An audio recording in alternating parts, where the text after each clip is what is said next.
այսօր Հայաստանի Հանրապետության երրորդ նախագահ Սերժ Սարգսյանի ծննդյան օրն է։ Թույլ տվեք այդ կապակցությամբ ջերմագին շնորհավորանքներ ասուլել Հայաստանի Հանրապետության երրորդ նախագահ Սերժ Ազատի Սարգսյանին։ Իմ հյուրը այսօր Դավիթն է, մեր Դավոն, կամ Դավիթը Մկրտչյան, կամ Դավոն Մկրտչյան, կամ օրինակ մեզանից շատերը գրած է Դավը լավ մարդ, հա, իր հեռախոսի մեջ, եւ որը շատ մտերիմ է, սա բառից իսկական իմաստով։ Հայաստանի Հանրապետության երրորդ նախագահ Սերժ Սարգսյանի հետ, ով նաև ընտանիքի քավորն է, եւ տնքել է մեր Դավիթի որդուն։ Դրա համար ես կուզենամ նախ խոսքի իրավունքը տալ Դավիթին, որպեսզի ինքը շնորհավորի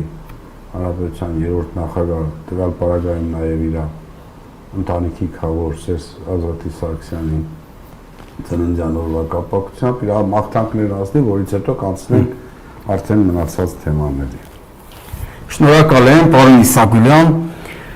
այսօր ցանկացած հայրենասեր հայ պարտավոր է շնորհավորի Հայաստանի երրորդ նախագահին, որը ոչ միայն երրորդ նախագահն է, այլ հաղթած նախագահ, սպորապետ Սերժ Սարգսյանին։ Մաղթել եմ ես այսօր նախագահին,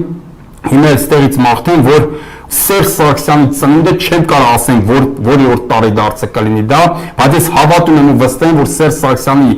տարեդարձը մենք նշել ենք ազատագրված Արցախում ու հաղթանակած Հայաստանում։ Սա եմ ես մաղթել նախագահին ու հավատում եմ դրան։